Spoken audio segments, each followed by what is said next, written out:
기에 오늘도 그 이름 열방의 새길이. 세상이 당신을 모른다 해도, 세상이 당신을 모른다 하여도 주님은 그 이름 마음에 새겼네. 세상이 주 이름 모른다 하기에 오늘도 그 이름 열방의 새. 땅의 모든 끝이, 땅의 모든 끝이 주께 돌아오게 되리. 잃어버린 영혼들을 향한 아버지의 꿈, 당신의 삶을 통해 이뤄지리. 세상이 당신을 모른다 하여도 주님은 그 이름 마음에 새겼네. 세상이 주 이름 모른다 하기에 오늘도 그 이름 열방에 새기리. 비록 세상은 우리를 주목하지 않는다 할지라도 하나님은 우리를 주목하고 계십니다. 그리고 기억하고 계십니다. 오늘도 예배당 가운데서 하나님은 먼저 와 계셔서 내가 사랑하는 이들이 오는가 안 오는가 나와 함께 하나 기대하고 계셨을 것입니다. 오늘 하나님께 나아왔습니다. 하나님께 집중하기를 원합니다. 하나님께 나아가는 우리의 심령 가운데 주의 긍휼하심과 크신 사랑을 우리에게 베풀어 주옵소서. 우리 잠시 함께 기도하도록 하겠습니다.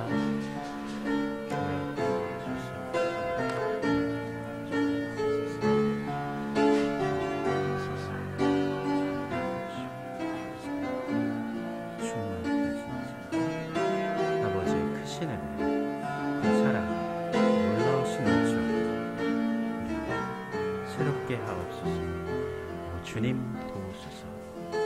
주님 이 자리에 임재하셔서 모든 성도들 하나님 안에서 누리는 참 평안과 은혜와 축복을 가슴 깊이 새겨지게 해 주옵소서.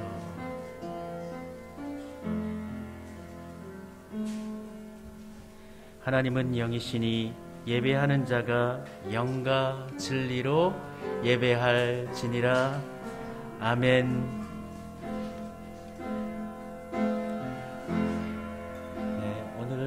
찬양이 바뀌었죠? 예. 하늘의 문을 여소서 함께 우리 찬송 부르도록 하겠습니다. 주보에 악보가 실려져 있습니다. 예. 하늘의 문을 여소서.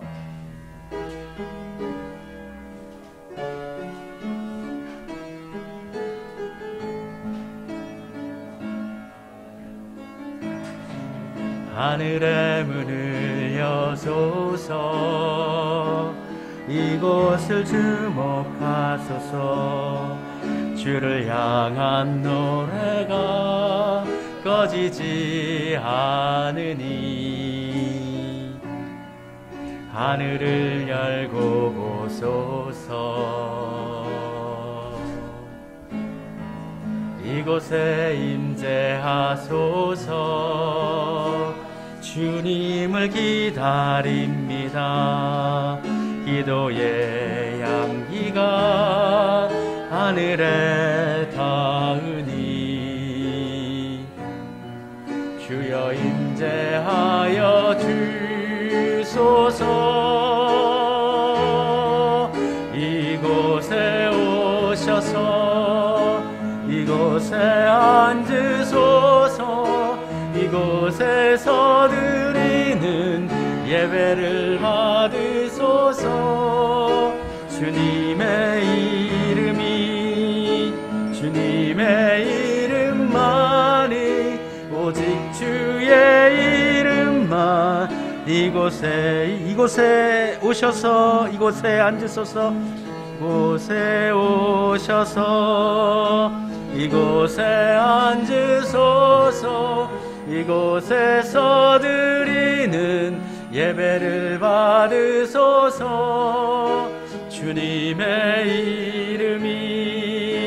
주님의 이름만이 오직 주의 이름만 이곳에 있습니다.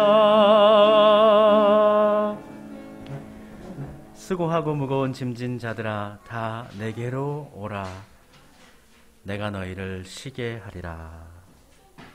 말씀으로 우주 만물을 창조하시고 크신 섭리로 인류의 역사와 인생의 생사화복을 주관하시는 아버지 하나님, 만세 전으로부터 택한 주님의 백성들에게 거룩한 주일을 허락하셔서 예배당으로 올라와 하나님께 예배드리게 하시니 감사드립니다. 전능왕 되신 하나님, 이곳에 오셔서 자정하시고 우리가 드리는 찬송과 기도와 예물을 기쁘게 받으시며 은혜를 사모하는 모든 성도들에게 신령한 은혜를 허락하여 주옵소서. 예배드리는 우리의 영혼이 시냇가에 심긴 나무처럼 시들지 않게 하시고 풍성한 은혜를 누리게 하여 주옵소서. 예배의 주관자가 되어주시는 주 예수 그리스도의 이름으로 기원드립니다. 아멘. 일어나셔서 함께 찬송 부르도록 하겠습니다. 찬송가 615장 그 큰 일 행하신, 찬송가 615장입니다.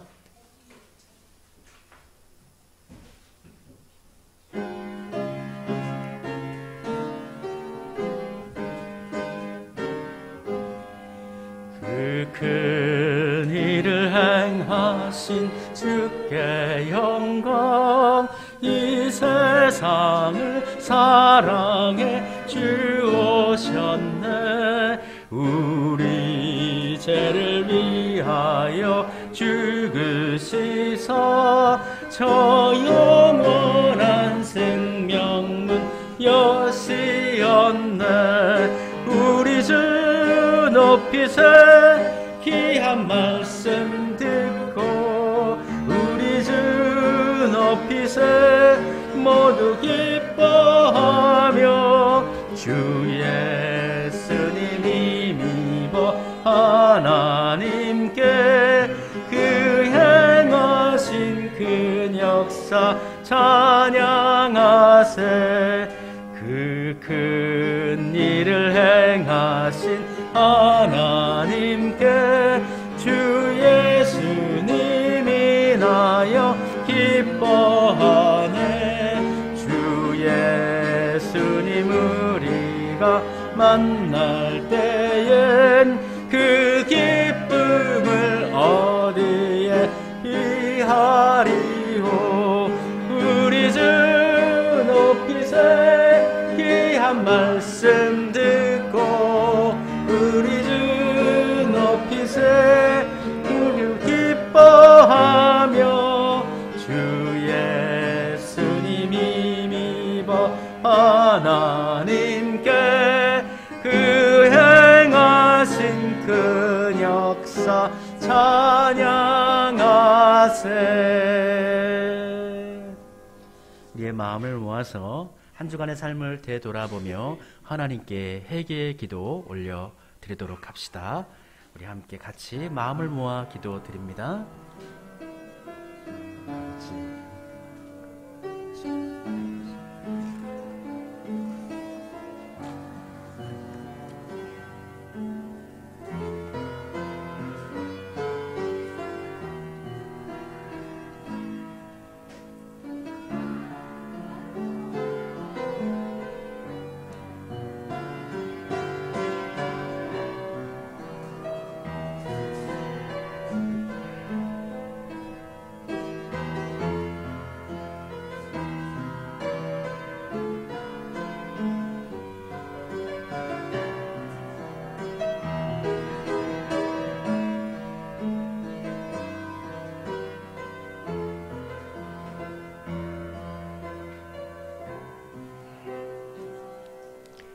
한 주간 우리 자아의 삶 가운데 너무 빠져있고 우리의 일만에만 집중하다가 하나님과 함께하지 못하고 하나님의 뜻 가운데 집중하지 못하고 다시금 연약하고 부족한 가운데 죄와 허물을 안고 주님께 나와 고백하게 하시고 우리 하나님 그것을 기뻐 받아주셔서 주의 보혈로 우리를 새롭게 하시고 성령의 크신 놀라우신 은총으로 다시금 우리를 풍성한 은혜로 더딥혀 주시니 감사를 드립니다. 이제부터 우리 모두 예수님 손잡고 주님 주시는 평안 가운데 거하는 삶으로 나아가기를 소원하오니 주여 연약한 저희들을 붙들어 주옵소서.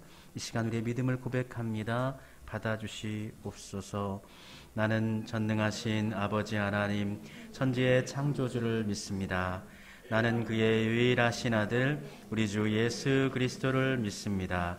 그는 성령으로 잉태되어 동정녀 마리아에게서 나시고 본디오 빌라도에게 고난을 받아 십자가에 못 박혀 죽으시고 장사된 지 사흘 만에 죽은 자 가운데서 다시 살아나셨으며 하늘에 오르시어 전능하신 아버지 하나님 우편에 앉아 계시다가 거기로부터 살아있는 자와 죽은 자를 심판하러 오십니다. 나는 성령을 믿으며 거룩한 공교회와 성도의 교제와 죄를 용서받는 것과 몸의 부활과 영생을 믿습니다. 아멘. 악인이 만일 그가 행한 모든 죄에서 돌이켜 떠나 내 모든 율례를 지키고 정의와 공의를 행하면 반드시 살고 죽지 아니할 것이라.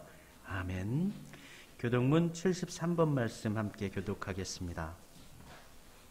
교동문 73번 이사야서 65장의 말씀입니다.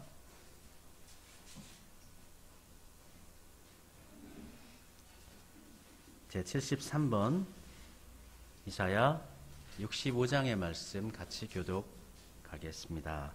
보라, 내가 새 하늘과 새 땅을 창조하나니 이전 것은 기억되거나 마음에 생각나지 아니할 것이다. 너희는 내가 창조하는 것으로 말미암아 영원히 기뻐하며 보라, 내가 예루살렘을 즐거운 성으로 창조하며 그 백성을 기쁨으로 삼고 내가 예루살렘을 즐거워하며 우는 소리와 부르짖는 소리가 그 가운데에서 다시는 들리지 아니할 것이며 이와 어린 양이 함께 먹을 것이며 사자가 소처럼 짚을 먹을 것이며 뱀은 흙을 양식으로 삼을 것이니 성산에 해함도 없겠고 상함도 없으리라. 여호와께서 말씀하시니라. 아멘. 자리에 앉으셔서 같이 찬송 함께 부르도록 하겠습니다. 308장입니다. 내 평생 살아온 길 찬송가 308장입니다.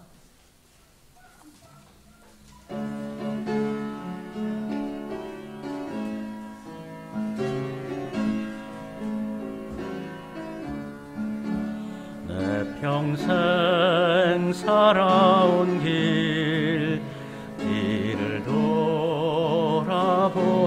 돌아보니 걸음마다 자음마다 모두 죄뿐입니다. 우리 죄를 사신 주의 은혜 크시니 골고다의 언덕길 주님 바라봅니다. 나같이 못난 인간 주님께서 살리려 하늘나라 영광 보자 모두 버리시었네. 낮고 낮은 세상에 사람 형상 입으신 하나님의 큰 사랑 어디에다 견주리. 예수님 나의 주님 사랑의 주 하나님 이제 나는 예수님만 높이면서 살겠네. 나의 남은 인생을 주와 동행하면서 주님 사랑 전하며 말씀 따라 살겠네. 아멘. 우리 조경원 집사님께서 기도 인도해 주시겠습니다.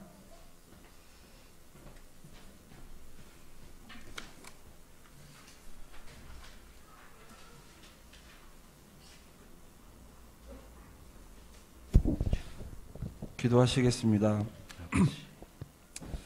은혜가 풍성하신 하나님 감사합니다. 오늘도 이 시간 이곳에 모여 아버지께 드리는 찬양과 경배를 기쁘게 받으시고 아버지의 풍성한 은혜로 이곳에 모인 수함의 식구들에게 가득히 채워주시옵소서. 또한 사정으로 인해 참석치 못한 다른 지체들에게도 동일한 축복과 은혜를 허락하시옵소서. 어느덧 계절은 녹음이 풍성한 계절로 바뀌어졌습니다.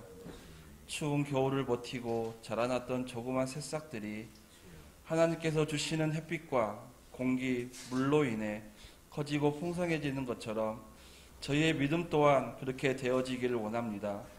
지금은 비록 작은 믿음이지만 아버지께서 주시는 말씀과 아버지께 드리는 기도들로 인해 저희의 믿음이 한층 더 커지고 풍성해질 수 있도록 주께서 함께하여 주시옵소서. 이 시간 올로 목사님 가정을 위해 기도합니다. 두 분이 연로하신 관계로 인해 크고 작은 질병들로 힘들어하고 계십니다. 비록 몸은 힘드실지 모르지만 주께서 주시는 참된 평안이 두 분께 임하심으로 인해 잘 이겨낼 수 있도록 함께하여 주시옵고 주님의 크신 권능으로 두 분을 잡고 있는 질병들을 깨끗하게 치유하여 주시옵소서. 사랑하는 목사님 가정을 위해서도 기도드립니다. 아버지께서 그 가정의 부족함을 미리 아시고 계시오니 그 부족한 것들을 채워주시옵고 성령의 충만함이 목사님과 함께 하심으로 저희에게 귀한 말씀들을 잘 전하실 수 있도록 함께하여 주시옵소서.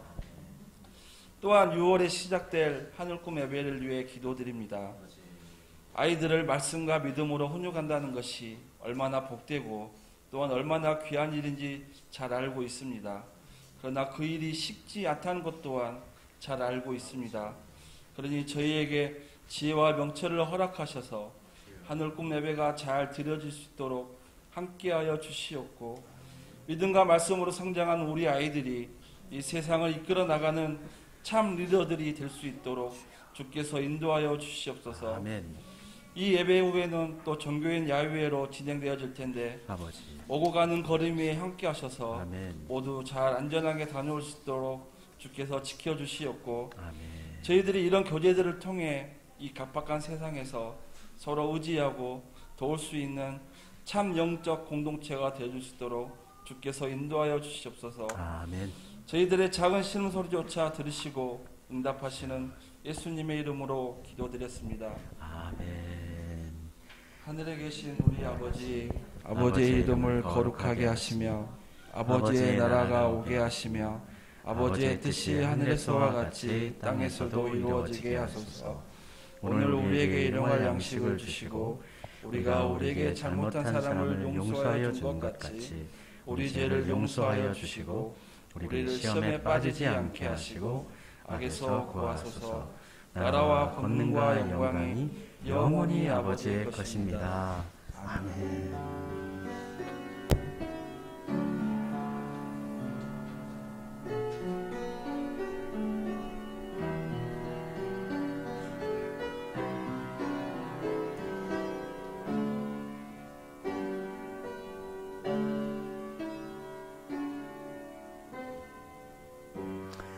하나님께로 복된 주일날 나오신 여러분들을 주님의 이름으로 축복하고 주님의 은총이 늘 같이 하시기를 바랍니다. 오늘 예배 후에 함께 전교인 나들이, 봄나들이 조금 느낀 감이 있지만 함께 하도록 하겠습니다. 가서 무리하지 않고 즐겁게 편안하게 그렇게 대화하고 산책하고 그런 시간 갖도록 하겠습니다.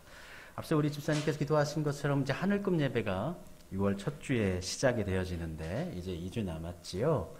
우리 아이들이 이제 도전해보지 않았던 부분을 도전하고 우리 엄마 아빠도 그렇게 하는 겁니다. 주일날 오전 10시가 뭐 다른 교회는 이미 그렇게 하고 있지만 우리 교회는 참 그게 쉽지 않은 일이에요. 그래서 먼저 예배 드리고 또 우리 오전 예배 드리고 또 아이들이 또 예배 드릴 때에 우리 공간이 협소하기 때문에 좀 떠들 수도 있거든요. 그래서 생각 같아서는 우리 11시 예배 때는 옆에 있는 태권도장을 좀 빌려서 아이들이 좀 재밌게 주일을 보낼 수 있도록 그렇게 생각하고 있습니다.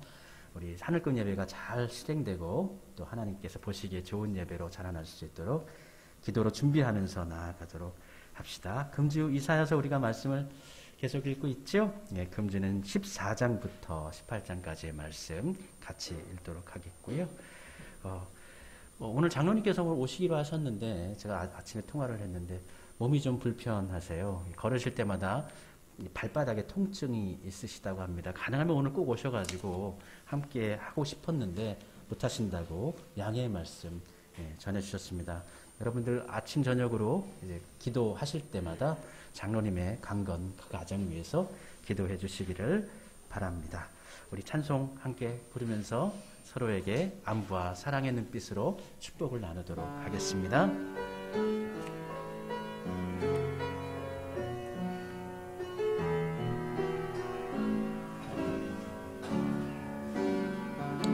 주께 힘을 얻고 그 마음에 시온의 대로가 있는 그대는 하나님의 축복의 사람이죠. 주님 그대를 너무 기뻐하시죠. 주의 집에 거하기를 사모하고 주를 항상 찬송하는 그대는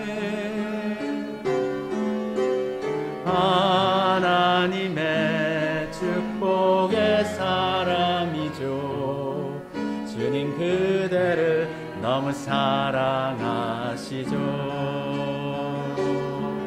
그대 섬김은 아름다운 찬송,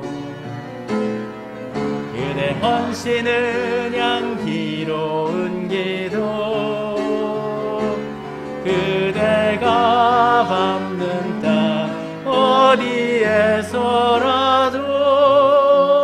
주님의 이름 높아질 거예요.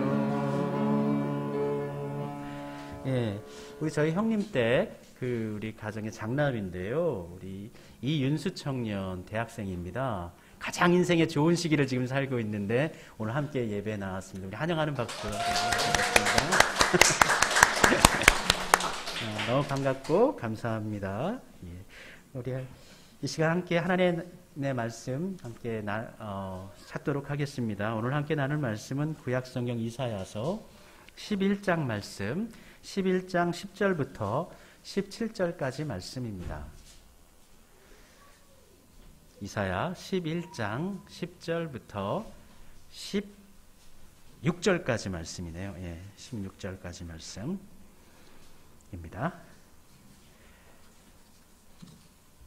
하나님의 말씀 이사야서 11장 10절부터 17절까지 말씀 우리 차분하게 하나님의 말씀을 새기면서 우리 봉독하도록 하겠습니다. 그날에 이새의 뿌리에서 한 싹이 나서 만민의 기치로 설 것이요 열방이 그에게로 돌아오리니 그가 거한 곳이 영화로우리라. 그 날에 주께서 다시 그의 손을 펴사 그의 남은 백성을 아스루와 애굽과 바드로스와 구스와 엘람과 시날과 하맛과 바다 섬들에서 돌아오게 하실 것이라.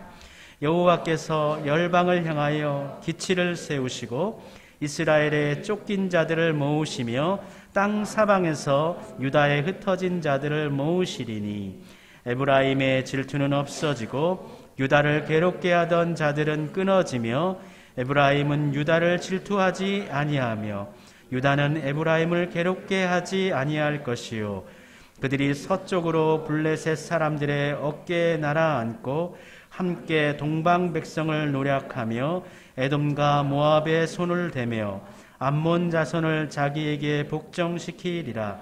여호와께서 애굽 해만을 말리시고 그의 손을 유브라데 하수 위에 흔들어 뜨거운 바람을 일으켜 그 하수를 쳐 7 갈래로 나누어 신을 신고 건너가게 하실 것이라. 그의 남아있는 백성 곧 아스루에서 남은 자들을 위하여 큰 길이 있게 하시되 이스라엘이 애굽 땅에서 나오던 날과 같게 하시리라. 아멘. 우리 찬양대에 나와주셔서 하나님께 찬양으로 영광을 돌려주시겠습니다.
우리를 사랑하신다는 하나님의 말씀 또 듣기를 원합니다. 이 시간 종을 통하여서 하나님의 깊은 은혜의 말씀이 나누어지게 해주시고 또 우리 모두가 한자리 가운데 성령의 충만한 은혜가 가득해지도록 우리 주님 역사하여 주옵소서. 예수 그리스도의 이름으로 기도드립니다. 아멘. 이사야서 우리가 말씀 함께 하고 있는데요. 이사야서의 지난 주간 우리가 5장 읽었습니다. 8장부터 13장까지 읽었는데 그 말씀에 아주 중요한 주제가 하나가 있었어요. 그것이 뭐냐면 남은 자라는 것입니다. 지난주에 모든 본문 속에서 이 남은 자에 대한 이야기가 지난 주간 우리 읽은 말씀 가운데 남아 있습니다. 이사야 중심적인 어떤 자기 신앙이 있죠. 선지자가 신앙을 고백할 때에 그 신앙에 중심되는 자기 나름대로의 신학이 있어요. 하나님께서 내게 주신 이것, 나는 이것을 믿어라는 신학이 있거든요. 근데 이사야의 독특한 부분 중에 하나가 물론 이제 성경에 이전부터 계속 이어지긴 하지만 이 남은 자 신학이라는 것이 있고 메시아 도래의 신학이 있고 또 시온주의 신학, 그러니까 다윗 왕가의 흐름이 예루살렘 성에서 그대로 이루어질 것이라는 시온주의 신학. 사실 이 시온주의 신학은 지금 유대인들에게 그대로 유지가 되는 것입니다. 유대인들에게 있어서는 그것을 그대로 받아들이고 있는 것이죠. 남은 자 신학을 가리켜서 렘넌트 신학이라고 하는데 이게 부분 조각이죠. 남은 쪼가리를 얘기하는 것입니다. 근데 이 렘넌트 남은 자의 신학은 이사야를 통해서 다 만들어진 것이 아니고 이 렘넌트 신학은 이사야의 렘넌트 신학, 남은 자 신학은 만들어져 가는 과정 가운데 있는 완성되지 않은 신학이다라고 볼 수가 있고요. 신약에서 보면 이 가장 처음에 등장하는 마태복음, 이 마태 같은 경우에는 구약의 말씀을 많이 인용을 했는데 거의 대부분 중에서 이사야의 말씀을 인용을 아주 많이 했어요. 거의 대부분 인용을 했다면 시편 아니면 이사야의 말씀을 인용을 했는데 이 마태복음에서 렘넌트 신학에 대해서 새로운 관점에서 해석을 하게 되고 그 렘넌트 신학에 사실은 완성시킨 거는 바울이죠. 바울이 이 렘넌트 남은 자의 신학 이걸 어떻게 연결시키냐면 이 남은 자가 단순히 이사야는 이 세상 가운데서 하나의 나라가 있고 진짜 나라가 있는 거예요. 그 나라 가운데 하나님께서 직접 통치하시는 나라가 실제 이루어지고 거기에 유대인들이 중심이 된다. 그게 남은 자들이다라는 거예요. 마지막에 세워지는 그 나라에 참여하는 자들이 남은 자가 되는데 우리 바울 같은 경우는 그렇지가 않죠. 바울은 믿음의 길을 끝까지 달려간 사람. 그래서 선한 길 가운데서 경주를 다 마친 사람이 바로 남은 자가 되는 것이죠. 그래서 특별히 바울과 같은 경우에는 이 세상에서 끝까지 믿음을 지켜서 하나님께서 통치하시는 그 나라에 살아가는 그것이 아니라 영원한 하나님의 나라, 하나님의 왕국에 들어가는 구원의 관점으로 그 남은 자들이 구원을 받는 자들로서 그 믿음의 고백을 통해서 이루어지는 것으로 이 바울은 이제 전파하고 있는 것이죠. 이 남은 자 신학, 렘넌트 신학이 사실은 창세기 때부터 계속 이어져 있습니다. 그러한 예를 들어 본다면 우리 창세기에 보면은 아담과 하하가 아들을 낳았어요. 가인과 아벨을 낳았는데 한 아들이 동생을 죽여버렸지 않습니까? 그 아들은 큰 아들은 떠돌이가 되어져 버렸어요. 후사가 없게 돼요. 그래서 어떻게 합니까? 하나님께서 새로운 아들을 주시죠. 세 번째 아들이라 셋이 아니지만 이름이 셋입니다. 셋이라는 아들을 주어서 하나님의 계보를 잇게 하십니다. 뿐만 아니라 하나님께서 갈대아 하란에서 갈대아 우르에서 많은 사람들이 있지나 그 가운데서 하나님께서 특별히 아브라함을 선택하셔서 그를 부르시죠. 그 많은 무리들 가운데 불림받은 사람이 바로 남은 자가 되는 것이죠. 또 노아 홍수 가운데서 보십시오. 노아 홍수 가운데 많은 사람들이 하나님을 떠나버렸고 남은 거는 노아 가족들밖에 없어요. 모든 사람들은 대홍수 속에서 다 죽음을 맞이합니다. 그러나 살아남은 사람들이 있어요. 노아의 가족들이죠. 그들이 바로 남은 자가 되는 것입니다. 그리고 우리가 출애굽하여서 광야에서 출애굽 1세 세대들이 광야에서 40년을 보내고 난 다음에 가나안 땅에 들어가게 되는데 처음 나왔던 출애굽의 1세 세들은 다 광야에서 다 죽어요. 심지어 모세까지도 광야에서 죽지 않습니까? 그런데 단 두 사람 여호수아와 갈렙은 어디로 갑니까? 가나안 땅에 들어가는 거예요. 그래서 이 남은 자라는 것은 정말 하나님께 붙들림 받은 가장 믿음이 좋은 사람이요 훌륭한 사람이요 끝까지 정말 남는 대단한 사람들을 가리켜서 믿음이 정말 세상이 이길 수 없는 믿음을 가진 사람을 가리켜서 남은 자들이라고 이렇게 이야기할 수가 있는 것이죠. 그러니까 이 남은 자라고 한다면은 아주 힘겨운 세상 가운데서 믿음을 지키기 어려운 상황 가운데서 박해받는 상황 가운데서 믿음을 지켜서 하나님의 심판이 임할 때 그들 가운데서 구원을 받은 사람이 바로 남은 자들이 되고요. 이 남은 자들이 가지는 특징이 뭐냐면 첫 번째로는 내가 살아남는 거예요. 내가 구원을 받는 거예요. 정말 중요하죠. 내가 하나님을 끝까지 의지했더니 하나님께서 나를 살리셨어요. 감사하죠. 내가 살아났고 구원받는 거예요. 그리고 두 번째는 뭡니까? 두 번째는 하나님께서 가지는 큰 의미인데 그 남은 자를 통해서 믿음의 후사가 계속적으로 이어지게 하신다는 거예요. 매우 중요한 겁니다. 남은 자라는 것은 나 혼자만의 믿음이 아니라 나를 통해서 남은 나를 통해서 계속적으로 하나님의 나라가 부흥하고 발전하고 이어지는 하나의 통로 역할을 한다는 거예요. 끊어지지 않는 계보를 이 남은 자라는 그 의미 속에서 갖고 있는 것이라고 볼 수가 있는 것이죠. 이 바울은 이 남은 자에 대한 개념을 단순하게 이 땅 가운데 앞서 얘기한 것처럼 끝까지 그냥 잘 견뎌가지고 이 땅에서 살아가는 사람 그런 사람이 아니라 구원과 결부시키죠. 남은 자는 구원받는 사람이다. 그래서 로마서에 보면 로마서 9장 27절에 이사야가 했던 말을 그대로 인용해서 갖고 오는데, 또 이사야가 이스라엘에 관하여 외치되 이스라엘 자손의 수가 비록 바다의 모래 같을지라도 남은 자만 구원을 받으리니. 우리는 굉장히 이게 익숙하지만 당시의 유대인들에게는 매우 이게 익숙하지 않은 말인 거예요. 남은 자는 이 땅 가운데 하나님께서 우리 히브리인들을 특별히 사랑하셔서 유대의 왕국이 만들어지고 온 세계 열방을 다스리고, 오늘 본문 말씀 가운데도 뭐 주변의 모든 나라를 다 정복하지 않습니까? 그러한 나라일 거라고 생각을 했는데, 바울은 어떻게 얘기합니까? 그 남은 자가 어떻게 해요? 구원을 받는다라는 개념으로, 단순한 이 세상에서의 잘 살고 이 세상에서 부유함을 누리고 큰 나라, 훌륭한 나라, 영향력을 끼치는 나라가 만들어지는 것이 아니라 그것이 하나님의 나라에 잇대어져 있다라는 것을 바울은 이야기합니다. 우리가 읽은 오늘 그 이사야서의 말씀 앞뒤 보면은 12장에 보면 구원의 노래를 부르는 6절로 되어져 있는 아주 짧은 찬송 노래가 있어요. 그 노래는 남은 자들이 이제 미아에서 돌아오면서 하나님의 은혜가 너무 감사한 거예요. 하나님께서 우리를 다시 본토 보양으로 예루살렘으로 우리를 돌아가게 하시다니, 내가 구원의 샘에서 물을 기르리이다. 찬송 부르면서 올라왔던 찬양이 바로 12장에 나오는 찬양이 바로 남은 자들이 부르는 찬양입니다. 또 그리고 이사야 7장에 보면 아하스에게, 우리 지난주에 제가 설교했죠. 아하스에게 임마누엘을 이사야가 선포하는데 하나님께서 특별히 너 혼자 가지 말고 내 아들 스알 야습도 함께 데리고 가라, 이렇게 이야기합니다. 구약 성경에서, 아니 신약을 토대로 전부해서 선지자가 하나님의 말씀을 전할 때에 아들을 데리고 가서 함께 전해라 라는 것은 이 본문이 유일합니다. 그러면 하나님께서 의도하신 거죠. 그 스알 야습이라는 아이가 의미가 있는 거예요. 근데 스알 야습이라는 말의 뜻이 뭐냐면 오직 남은 자만 돌아오리라.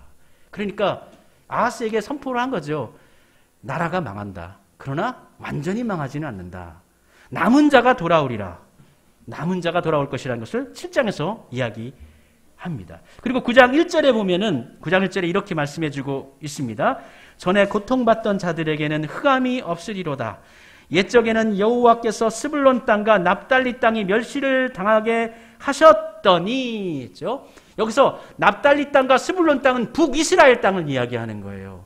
북이스라엘 땅은 이미 나라가 망해버렸어요. 유민들이에요. 하나님을 믿고 싶어도 뿔뿔이 흩어져 버렸어요. 그것이 흑암으로 뒤덮여져 있어요. 근데 그 사람들이 돌아온다라는 거예요.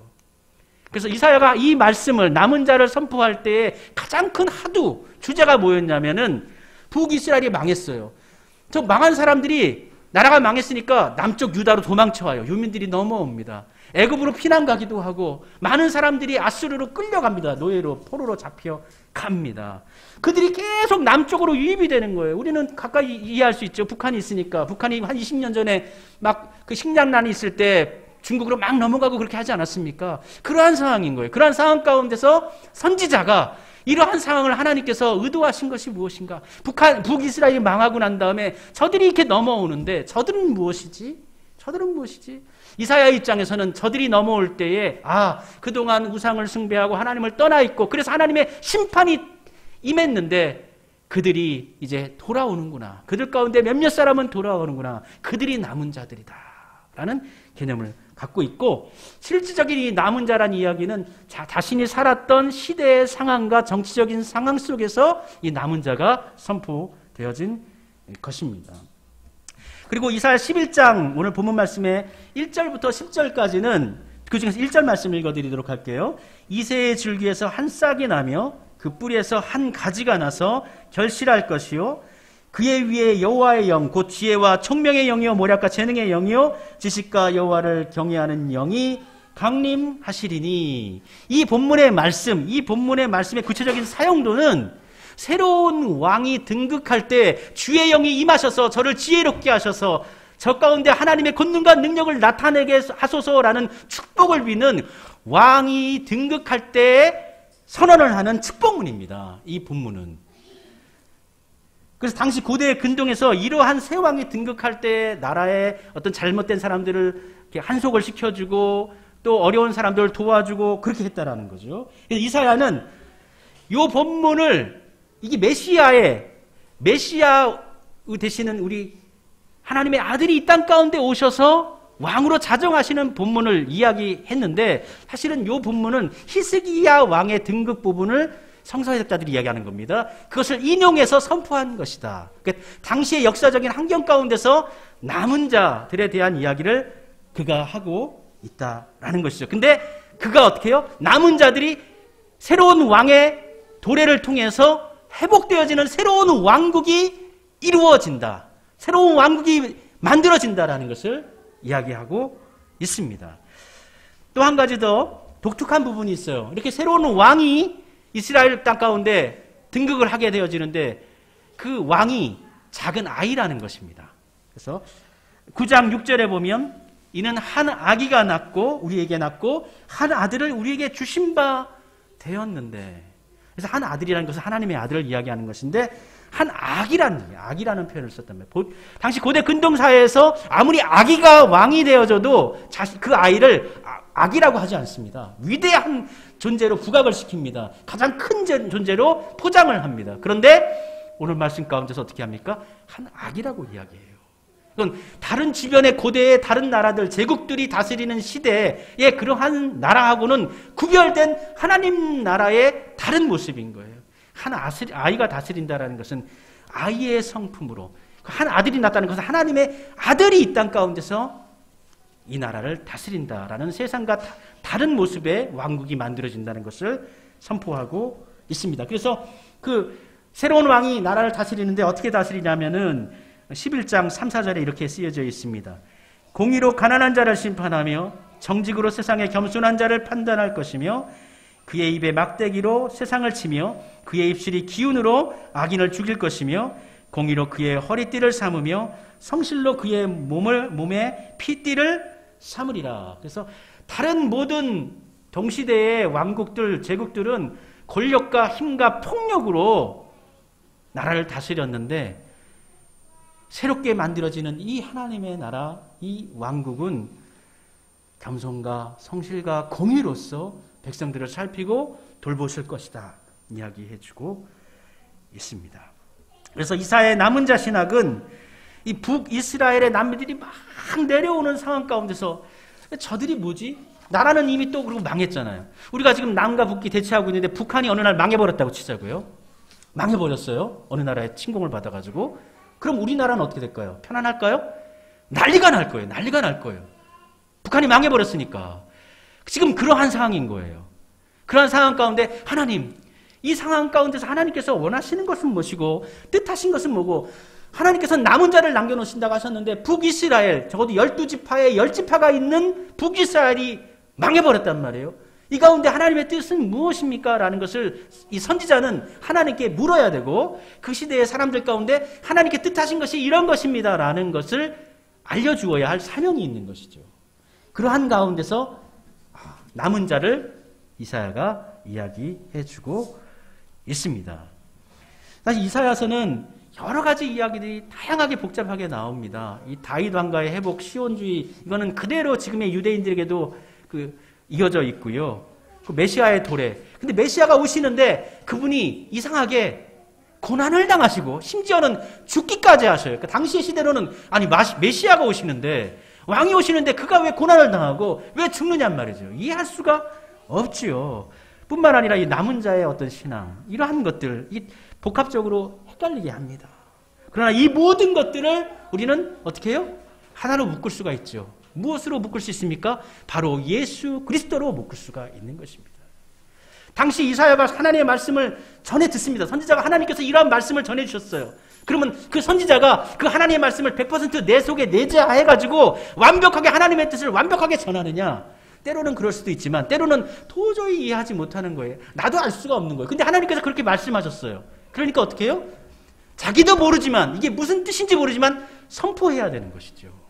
근데 그것이 아까도 얘기했지만은 북쪽의 납달리 땅이라든지 스볼린 땅이라든지 그런 땅에 고난을 당한다. 흑암이 가득하다. 그런데 어디서부터요? 갈릴리 땅으로부터 햇살이 새로운 빛이 비친다. 이야기해주고 있지요.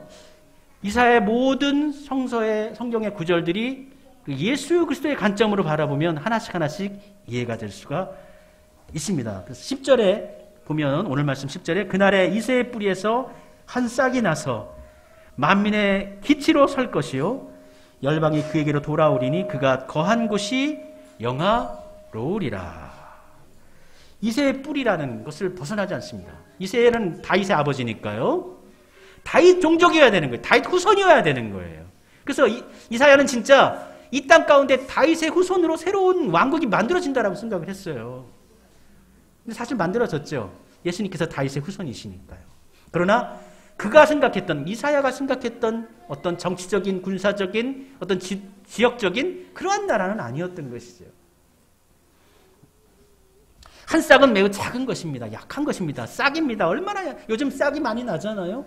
잎사귀들 보세요. 새로 나는 잎사귀들 얼마나 연약합니까? 살짝만 돼도 구부러져 버립니다. 근데 그 연약한 것이, 그 작은 것이 모든 사람들을 다 살린다는 거예요. 그러니까 이해할 수가 없는 것이죠. 구원이 될 수가 없을 것 같은데, 그것을 통해서는 우리가 구원을 받을 수가 없을 것 같은데, 그 구원이 된다는 것이에요. 그러니까 세상의 방법과 다른 것으로 우리가 구원을 받게 된다. 기치라고 되어져 있죠. 기치라는 것은 이제 사인이에요. 사인. 표징입니다. 그 기치는 또한 무엇을 의미하냐면 구원을 의미합니다. 세상의 방법으로는 구원받지 못하고 세상으로 방법으로는 이해되지 않는 표적. 그러나 예수 그리스도 안에서 이 모든 것이 온전히 이루어지고 그가 거한 곳이 영화로우리라. 10절 하반절에 이야기하고 있죠. 세상으로는 절대 거기는 영화로울 수가 없어. 거기는 온전한 것이 없어.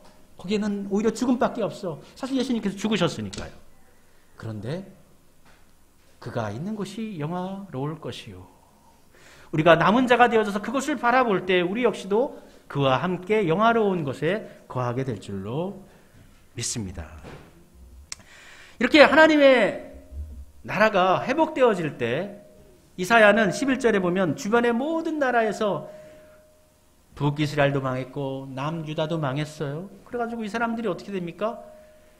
뿔뿔이 흩어져 버리는 거예요. 특별히 이스라엘 사람들이 도망칠 수 있는 곳은 서쪽에 지중해 연안밖에 없어요. 배 타고 망명을 떠나는 거예요. 그래서 에집트로도 떠나고 또 그 그리스 헬라 지역으로도 떠나고 아프리카 지역으로도 떠납니다. 11절에 보면 그날에 남은 백성이 거하는 곳을 보니까 아수르, 애굽, 바드로스, 구스, 엘람, 그러니까 이렇게 헬라 지역으로도 떠나고 아프리카 지역으로도 떠나고 이디오피아로도 떠나고 먼 곳으로 살려고 떠났는데 하나님의 나라가 이 땅 가운데 도래할 때에 그 남은 자들을 하나님께서 다시 다 불러 모으신다는 거예요.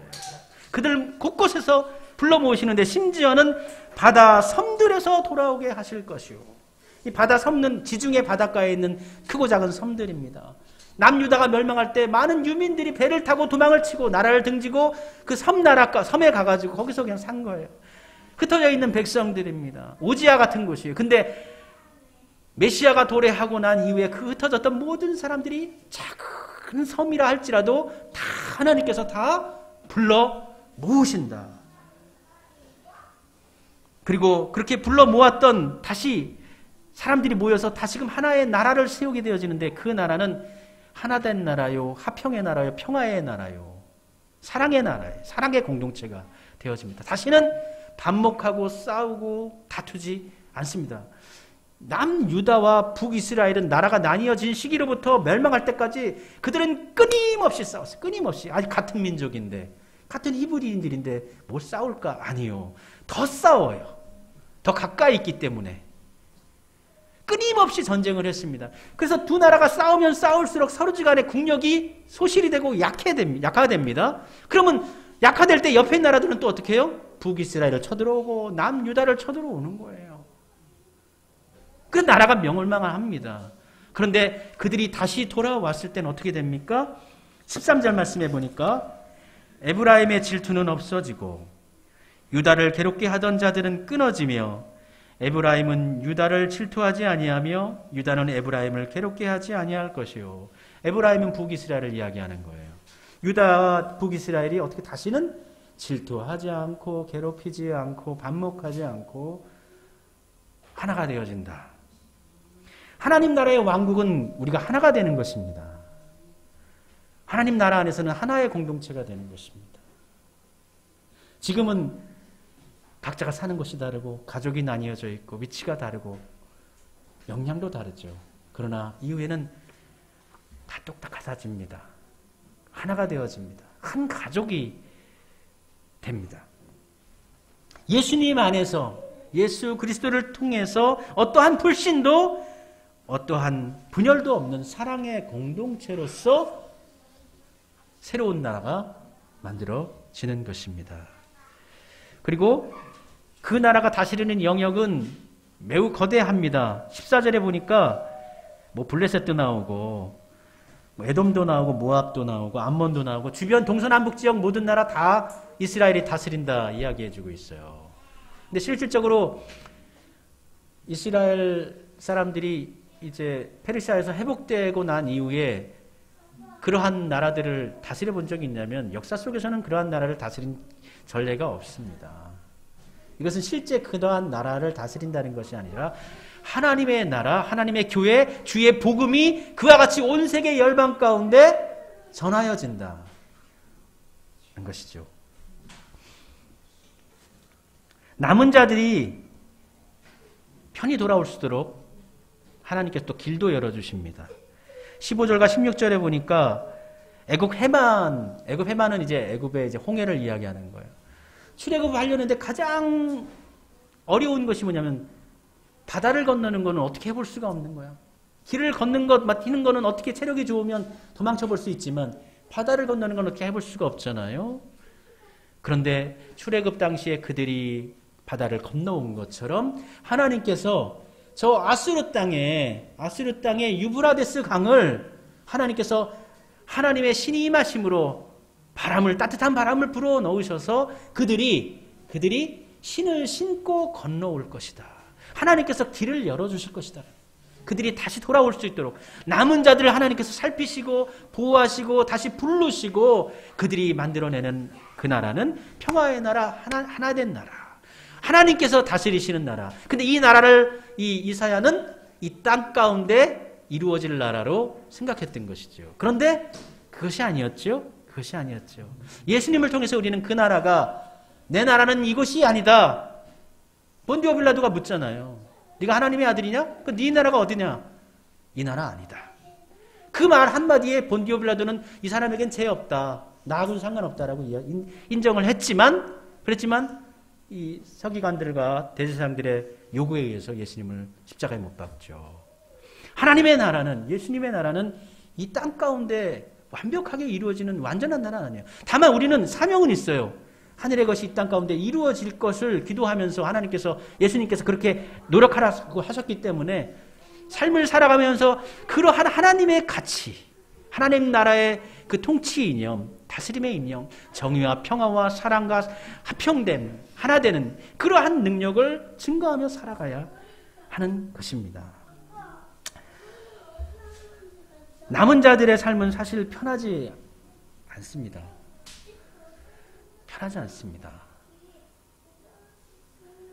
대홍수 시절에 노아만 보더라도 100년 동안 사람들로부터 질타를 받았어요. 이해 안 되는 사람이라고 놀림을 받았습니다. 세상과 다른 삶의 방식을 사는 사람들이 바로 남은 사람들이고 때로는 세상에 핍박을 당하거나 외면을 당할 수도 있습니다. 세상에선 그렇죠. 그러나 하나님의 입장에서 보면은 그 남은 자들은 너무나 소중한 사람들이에요. 다른 모든 사람들이 다 나를 떠나버렸는데 남아있는 사람들이 너무나 소중한 사람들입니다. 요즘 같은 시대에 하나님을 믿는다라고 이야기하면, 나 교회에 다닙니다라고 얘기하면 많은 사람들로부터 쉽게 비아냥과 놀림을 당하는 경우가 있습니다. 요즘에 인문학이 많이 10년 전부터 유행하고 있는데 이 과학적인 지성론을 통해서 하나님의 존재 유무에 대해서 계속적으로 공격을 하고 있죠. 요즘에 어저께 하은이도 그 영화를 하나 봤는데 거기 보면은 이제 양자역학이 나오고 이제 멀티버스, 요즘 많이 유행하잖아요. 멀티버스, 실제가 아닌 과상의 공간이 실제 세계에 있다라는 거 이야기하고, 있고, 다중세계 이론 들어보셨죠? 보셨나요? 우리가 사는 세상이 이 한 세상만 있다는 게 아니에요. 분화되어지고 분화되어져서 수많은 개의 새로운 세계, 새로운 우주가 있고, 그 세계마다 새로운 신이 있고, 그 신이 그 새로운 우주를 창조하고, 이런 다중세계 이론이 양자역학, 뭐 이러한 것들, 또 유물론, 그리고 진화론. 진화론 요즘에 굉장히 똑똑해졌습니다. 얼마나 진화론이 더 진보되어져 가지고 창조론의 어떤 잘못됐다기보다도 미숙한 부분들을 끝까지 파고들어 가지고 우리 아이들을 얼마나 그 세뇌를 시키고 바꾸려고 그렇게 하는지는 몰라요. 그러니까 내가 하나님을 믿는다, 신의 존재를 인정한다라는 것만 얘기하더라도 쟤는 좀 뭔가 좀 시대에 뒤떨어진 아이, 뭔가 잘못된 생각을 갖고 있는 사람, 이러한 생각을 우리가 받게 된다고요. 그런 시대에 우리가 살아가고 있어요. 뿐만 아니라 우리가 살아가는 이 시대는 무엇이 지배하고 있습니까? 물질이 지배하고 있잖아요. 돈이 지배하고 있잖아요. 자본이 최고고 성공하는 것이 최고다라는 시대관념, 이런 시대 철학이 우리 세상 가운데 지배하고 있단 말이에요. 그런데 우리가 하나님의 나라를 사모하고 어찌하든 하나님의 나라를 위해서 열심히 헌신하고 봉사하고 주의 길을 따라간다라는 개념이 요즘 시대와 많이 대치되고 있다고요. 대립되고 있다고요. 그러나 그렇게 잘난 듯이 나는 이 세상의 지혜를 쫓을 거야. 우리가 이 세상에서 살아남으려면 강대국을 의지해야 돼. 큰 나라를 의지하면 우리나라는 살아남을 수가 있어. 어떤 인간적인 지혜를 꾸미면, 모략을 꾸미면 우리는 살아갈 수 있어. 그러나 그러한 모든 사람들은 다 심판을 당해서 다 죽어버렸습니다. 오직 하나님을 진실되게 의뢰했던 자들만, 그들만 남은 자가 되어져서 하나님께로 돌아오게 됩니다. 믿음을 지키기 어려운 시대나 이지만 남은 자의 믿음으로 끝까지 우리의 믿음을 지켜가기를 원합니다. 하나님을 끝까지, 나는 다른 사람은 어찌하든지 나는 끝까지 하나님을 붙들고 살리라. 내 생명이 다하는 날까지, 내 믿음의 길을 마치는 그 날까지 나는 이 길을 걸어가리라. 이런 남은 자의 어떤 믿음의 고백을 가지고 성도님들 믿음 생활에 나가시기를 바랍니다. 세상은 우리를 바라볼 때 불편해할 수 있고 인정 안 할 수도 있어요. 그러나 우리 하나님은 우리를 보고 계십니다. 우리를 주목하고 계십니다. 남은 자의 마음으로, 남은 자의 신앙으로 하루하루 한 걸음을 주님과 동행하면서 살아가시기를 바랍니다. 세상은 우리를 몰라요. 그러나 하나님은 우리를 아십니다. 하나님은 우리를 주목하고 계십니다. 우리 역시도 그 하나님을 우리의 마음 가운데 새기고 내가 남은 자가 되어져서 내 믿음을 지킬 뿐만 아니라 나를 통하여서 믿음의 후사가 계속적으로 이어지는 하나님의 역사에 동참하는, 역사의 큰 물줄기와 흐름 가운데 같이 하는 그러한 삶을 우리가 살아가도록 합시다. 우리 찬송 부르도록 하겠습니다. 세상이 당신을 모른다 하여도 주님은 그 이름 마음에 새겼네. 우리 찬송 함께 부르도록 하겠습니다.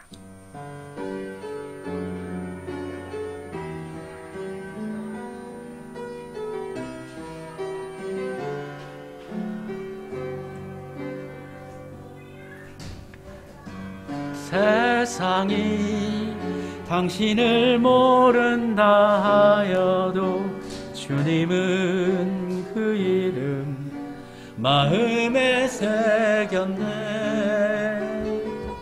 세상이 주 이름 모른다 하기에 오늘도 그 이름 열방에 새기리.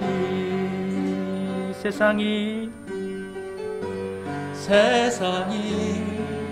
당신을 모른다 하여도 주님은 그 이름 마음에 새겼네. 세상이 주 이름 모른다 하기에 오늘도 그 이름 열방에 새기. 땅의 모든 끝이, 땅의 모든 끝이 주께 돌아오게 되리. 잃어버린 영혼들을 향한 아버지의 꿈 당신을 통해 이뤄지리. 세상이 당신을 모른다 하여도 주님은 그 이름 마음에 새겼네. 세상이 주 이름 모른다 하기에 오늘도 그 이름 마음에 새기리. 우리 잠시 기도하도록 할게요. 하나님, 세상이 우리를 모른다 해도 주님이 우리를 아신다면 그것으로 됐습니다. 세상이 우리를 인정해 주지 않아도 주님만 나를 주목해 주신다면 그것으로 좋습니다. 하나님, 그러한 믿음, 그러한 하나님 한 분으로 만족하는 믿음 우리에게 주시기를 원합니다. 그러한 믿음으로 우리가 또한 이 세상 가운데 주의 이름을 새길 수 있는 삶을 하나님 살기를 원합니다. 우리의 주어진 시간과 인생과 모든 것들을 통해서 나 자신의 삶이 아닌 하나님의 이름을 높이는 삶으로, 하나님의 이름을 이 세상 열방 가운데 새기는 삶으로 살아가는 삶이 되어지도록 주여 저의 삶을, 우리들의 삶을 붙들어 주옵소서. 우리 함께 기도하도록 합시다. 아버지 하나님, 도와주옵소서. 아버지 하나님, 이 세상에 비하면 우리는 너무나 힘이 없는 존재들이에요. 이 세상에 비하면 너무나 턱없이 부족한 그러한 인생들이, 아버지 하나님, 세상은 우리를 주목하지 않고, 세상은 우리를 관심 두지 않고, 세상은 우리를 사랑하지 않고, 세상은 우리를 애정을 하지 않지만 아버지 하나님, 하나님이 우리를 기억하시고 계시고 하나님은 우리를 눈동자같이 지켜주시는 줄 믿습니다. 아버지 하나님, 이 세상을 살아갈 때에 하나님의 눈길을 기억하면서 하나님의 주목하심을 바라보면서 우리의 주어진 믿음의 길을 끝까지 달려갈 수 있기를 소원합니다. 아버지 하나님, 도와주옵소서. 너무나 연약한 저희들의 삶입니다. 주님이 함께 하시지 아니하면, 성령의 권능으로 우리를 붙들어 주시지 아니하면 이 큰 세상 가운데 넘어질 수밖에 없는 연약한 존재들입니다. 아버지 하나님이여, 붙들어 주옵소서. 오 하나님이여, 저희를 도우소서. 작고 힘없는 저희들과 함께 하시사 주의 길을 끝까지 걷게 하시고 이 세상 가운데 주의 이름을 새기며 한 걸음 한 걸음 나갈 때마다 주님의 흔적을 남길 수 있는 인생의 여정을 만드는 삶이 되어지게 하여 주옵소서. 언제까지 나만을 생각하고, 언제까지 나의 인생을 생각하고, 언제까지 이 세상의 좋은 것들로만 따라 살지 않도록 주여 저희들의 마음을 고쳐주옵소서. 남은 자의 마음으로, 끝까지 남겠다는 마음으로, 끝까지 주의 복음과 주의 사랑, 주의 나라를 위해서 살겠다는 고백으로 남은 삶을 살아갈 수 있도록 우리 하나님이여 저희 가운데 함께하여 주옵소서. 오 주님, 연약한 저희를 주의 권능과 능력으로 붙들어 주옵소서. 주님, 이와 같이 기도하였사오니 저희를 기억하여 주시옵시옵고 주의 이름을 이 세상 가운데 새기며 또 주님께 기억되는 자로 하나님을 이후에 만날 수 있게 해 주옵소서. 예수님의 이름으로 기도드립니다. 아멘. 찬송 부르겠습니다. 290장 우리 찬송 부르면서 예물 하나님께 봉헌 드리도록 하겠습니다. 찬송가 290장 우리는 주님을 늘 배반하나 찬송 부르겠습니다.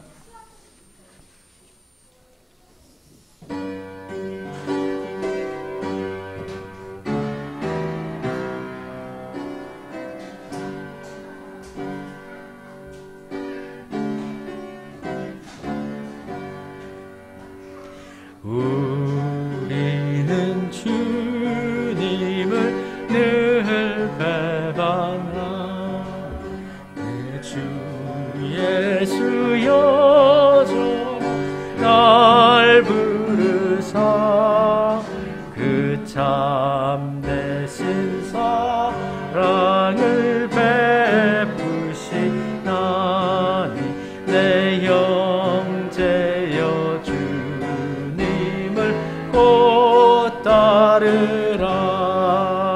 주 널 위해 비네 주 널 위해 비네 주 널 위해 비네 항상 비시네. 우리 3절 할까요?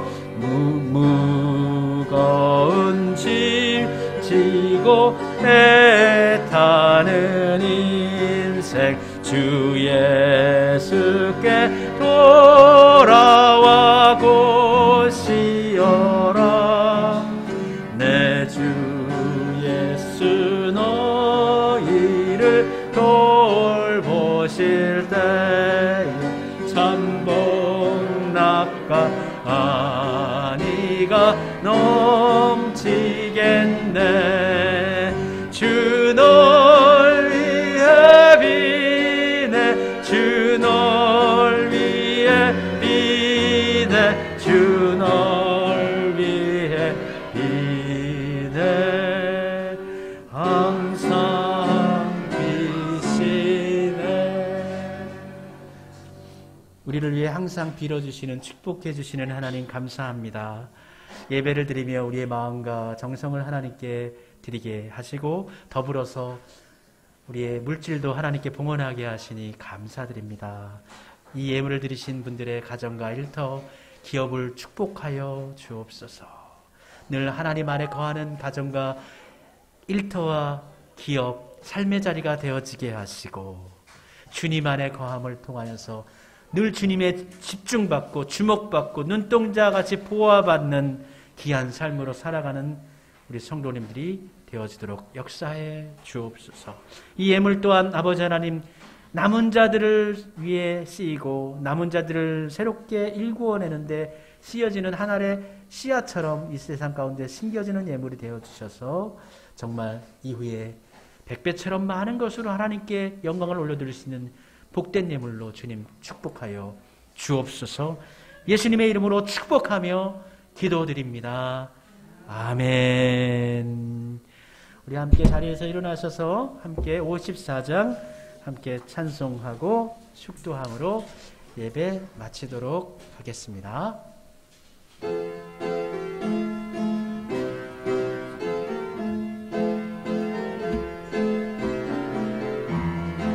주여 복을 구하오니 편히 가게 하시고 사람마다 주내로 이기도록 하시고 광야 같은 세상에서 항상 인도하소서.